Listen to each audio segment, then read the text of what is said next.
నమస్తే welcome to our channel. మన ఛానల్లో విశ్వమణి బాబు గారు ఎన్నో విషయాలు మాట్లాడుతూ ఉన్నారు. రెగ్యులర్గా మనం ఎన్నో కార్యక్రమాలు చేస్తూ ఉన్నాం. మీ నుంచి కూడా మంచి స్పందన లభిస్తూ ఉంది. ఈరోజు మాట్లాడే టాపిక్లో చాలా మటుకు సమస్యల్ని మనమే సృష్టించుకొని ఆ సమస్యల్ని మనమే క్యారీ చేస్తూ ఆ సమస్యలతోనే జీవిస్తూ ఉంటాం. కానీ సమస్యలకి ఖచ్చితంగా అంతం అనేది ఉంటుంది. మరి ఆ అంతం ఏ విధంగా జరగాలి, ఎవరి ద్వారా జరగాలి, ఈ విషయాన్ని ఈ వీడియో ద్వారా తెలుసుకునే ప్రయత్నం చేద్దాం. నమస్కారం అండి. నమస్తే అండి.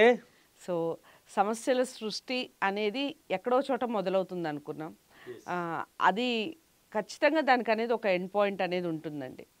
ఒక బాధ వచ్చినప్పుడు ఖచ్చితంగా దాని వెనకాల సంతోషం ఉంటుంది. కానీ బాధలోనే ఉండిపోతూ ఉంటారు చాలామంది. అంటే సమస్యల్ని చంపకుండా మనమే దానికి జీవం పోస్తూ ఉంటాం.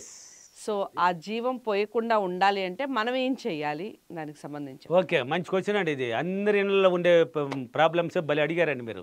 అంటే ఒక సమస్య ఉంది లేదండి, ప్రతిదానికి చావు ఉందండి. ప్రతిదానికి చావు ఉంది. చావు లేనిదే లేదండి. ఇప్పుడు ఒక సమస్య తీరిపోతే చనిపోయినట్టే కదా, ఆ సమస్య పోయినట్టే కదా, మనకి తీరిపోయినట్టే కదా, అంటే అది చనిపోయింది అని అర్థం. సమస్యకి ఎప్పుడైతే సమస్య ఉందో దాన్ని పదే పదే ఆలోచించడం వల్ల దానికి నువ్వు ప్రాణం పోస్తున్నావు అని అర్థం. అంటే దానికి ఇంకా ఆయుష్ పెంచుతున్నావు అని అర్థం. ఆ సమస్యను ఆలోచించడం వల్ల దానికి ఇంకా ఆయుష్ పోస్తున్నావు అంటే ఇంకా రోజులు పెరుగుతుంది, నీకు ఇంకా సమస్య పెరుగుతుంది. పెరిగిపోతూ నువ్వు తీరేది ఎప్పుడు? దాన్ని నువ్వు పదే పదే ఆలోచించే విధానంలో సరిలేదు. సమస్యల గురించి ఆలోచిస్తున్నావు కానీ ఆ సమస్య తీరిపోయినట్టు ఒక్కసారి కూడా ఆలోచించలేకపోతున్నావే. తీరిపోతే ఎలా ఉంటావు? ఇప్పుడు ఒక సమస్య ఉందండి, ఆ సమస్య తీరిపోతే నువ్వు ఎలా ఉంటావు అనేది ఒక్కసారైనా పట్టించలేవా? కనీసం ఒక్కసారి. ఇప్పుడు ఒక ప్రాబ్లం ఉంది, ఇప్పుడు 1 లక్ష రూపాయలు కావాలండి. 1 లక్ష రూపాయలు కావాలన్నప్పుడు నాకు 1 లక్ష రూపాయలు లేదే, నేను దీనికోసం చేయాలనే, అది అట్లా ఉందే, నాకు పరిస్థితి ఏంది, నేనే అంది, నా పరిస్థితి ఇంతేనా, ఇది ఎప్పుడు తీరేది అనేసి ఇది ఆలోచించడం వల్ల ఎప్పుడు తీరేది అనుకుంటూ ఉంటావో అది తీరకుండా అట్నే ఉంటుంది. ఎప్పుడైతే ఆ 1 లక్ష రూపాయలు కావాలో దేనికి ఒక పని కోసం అది వచ్చితే అది పని తీరిపోతే నువ్వు హ్యాపీ అయిపోతావు కదా. అది వచ్చినట్టు నువ్వు హ్యాపీ అయిపోయినట్టు ఆ సమస్య తీరిపోయినట్టు ఒక్కసారి ఆ సమస్యను చంపేయమ్మా.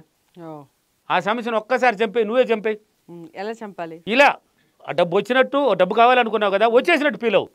వచ్చేసింది, ఇదేనికోసం డబ్బు కావాలనుకున్నావు, ఏదో ఒకటి కొనాలనుకున్నావు, లేక ఇతరులకు ఇవ్వాలనుకున్నావు, ఏదో ఒక పని కోసం అది ఇచ్చేసినట్టు, లేక అది దానిపై ఉపయోగించేసినట్టు, అప్పుడు ఆ సమస్య చనిపోండి. అక్కడ సరిపోయింది కదా, నువ్వు పాజిటివ్ నింపినావు కదా.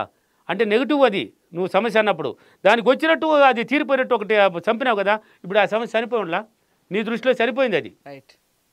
నువ్వు ఆలోచించి పదే ఎప్పుడైతే నువ్వు సమస్యను గురించి ఆలోచిస్తావో దానికి ఆయుష్ పెరుగుతూనే ఉంటుందండి.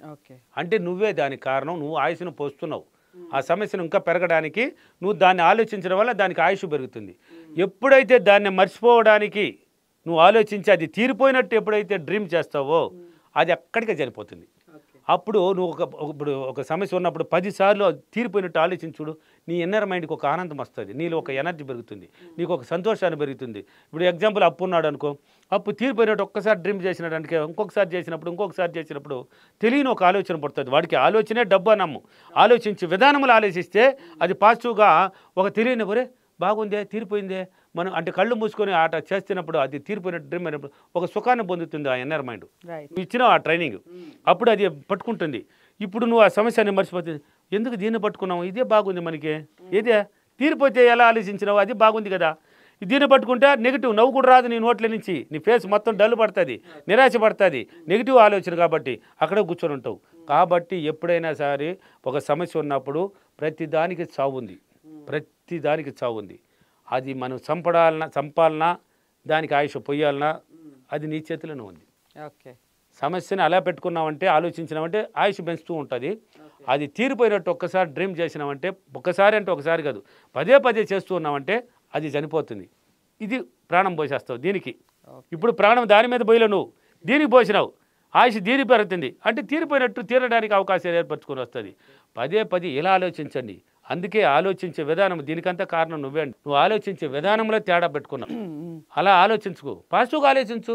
ఒకటి కావాలంటే ఒకటి ఇచ్చేయమని ఎన్నోసార్లు చెప్పాను. ఇది ఒరిజినల్ అండి, ఈ పాయింట్ ఒరిజినల్ అండి. ఒకటి కావాలి అనుకున్నవాడు ఒకటి ఇచ్చేయాల్సిందే. ఇది ఒరిజినల్ పాయింట్, ఇది ఒరిజినల్ పాయింట్. ఇది లగ్జరీ కావాలనుకున్నవాడు పనికిరాని జీవితాన్ని పారేయాల్సిందే, దాన్ని మర్చిపోవాల్సింది అని అర్థం. ఏదైనా ఒకటి తీరాలంటే ఒక తీరిపోయినట్టు దాన్ని ఇచ్చిన తీర్చుకున్నామంటే పాజిటివ్, అది తీరిపోతుంది, ఇది చచ్చిపోతుంది. కాబట్టి దీనికి కారణం నువ్వే. ఇలా ఆలోచించండి. ఆ సమస్య తీరిపోయినట్టు ఆయుష్ పోయికండి. ప్రతి దానికి సమస్య తీరడానికి అన్నింటి ఆలోచనలు ఉన్నాయి. ఆలోచించే విధానమే తేడా. నా క్లాసులు తిరుపతి, కర్నూలు, అనంతపూరు, బెంగళూరు, వైజాగ్, రాజమండ్రి, విజయవాడ, హైదరాబాద్ అన్ని చోట్ల ఉన్నాయి. ప్రతి ఫీడ్బ్యాక్ చూడొచ్చు. మీరు అడిగిన క్వశ్చన్లకంతా ఆన్సర్లు ఆల్రెడీ ఎప్పుడూ వచ్చేసినాయి. నేను నేర్పించేశాను. ఆల్రెడీ వాళ్ళ రిజల్ట్లు కూడా బయట పెట్టేశారు. ఓకే, చూడొచ్చు మీరు ఆ ఫీడ్బ్యాక్లో. చూడండి, ఫీడ్బ్యాక్లో ఉన్నాయి గొప్ప గొప్ప విషయాలు. వాళ్ళకి జరగడం ఏంది, నాకెందుకు జరగలేదు? దీనికి కారణం ఎవరు? నువ్వే. వాళ్ళకి మాత్రం ఇప్పుడు 100 మందికి జరుగుతుంది, అది 10 మందికి జరగలేదంటే 100 మంది ఎలా జరిగింది వాళ్ళకి? నాకెందుకు జరగలేదు? కారణం నేనే. అంటే నా ఆలోచన విధానం సరిలేదని అర్థం. నువ్వు మార్చుకో, ఆటోమేటిక్ జరిగిపోతుంది. ఏదైనా అద్భుతాలండి. ఓకేనా? మనల్ని మనం మార్చుకొని ఒక మంచి మార్గంలో లేదా ఒక పాజిటివ్ నేచర్తో ఉండాలి అంటే ఎలాంటి అఫర్మేషన్స్? ఓకే, నేను ప్రతిరోజు నా యొక్క అదృష్టాన్ని ఆలోచించి అదృష్టంగా అనుభవిస్తున్నందుకు డబ్బులకి, విశ్వానికి చాలా చాలా కృతజ్ఞతలు. Thank you universe, thank you money. Okay, thank you universe, thank you money. చాలా బాగా చెప్పారండి. థ్యాంక్ యూ, ధన్యవాదాలు. అదండి విషయం. మీరు సమస్యల్లోనే ఉండకుండా దాని నుంచి ఓవర్కమ్ అయ్యి ఏ విధంగా జీవించాలి అనేది వీడియో ద్వారా తెలుసుకున్నాం కదా. ఇంకా డౌట్స్ ఉంటే కామెంట్ బాక్స్లో తెలియచేయండి, లేదా డైరెక్ట్గా కాంటాక్ట్ అవ్వచ్చు స్క్రీన్ మీద కనపడే నెంబర్కి కాల్ చేయడం ద్వారా. సో విశ్వవాణి బాబు గారితో మరో మంచి వీడియో చేసే ప్రయత్నం చేద్దాం. చాలా ఎఫెక్టివ్గా చెప్తున్నారు, చాలా ఇంట్రెస్టింగ్గా ఉంది. సో దీన్ని బట్టి మీరు ఎప్పుడైనా కానీ ఒక విషయాన్ని గురించి మాట్లాడాలి అనుకుంటే తప్పకుండా కామెంట్ బాక్స్లో ఆ విషయానికి సంబంధించిన పూర్తి డీటెయిల్స్ ఇవ్వండి. నచ్చింది కదా వీడియో? నచ్చితే లైక్ చేసి షేర్ చేయండి, మా ఛానల్ని సబ్స్క్రైబ్ చేసుకోండి. నమస్తే.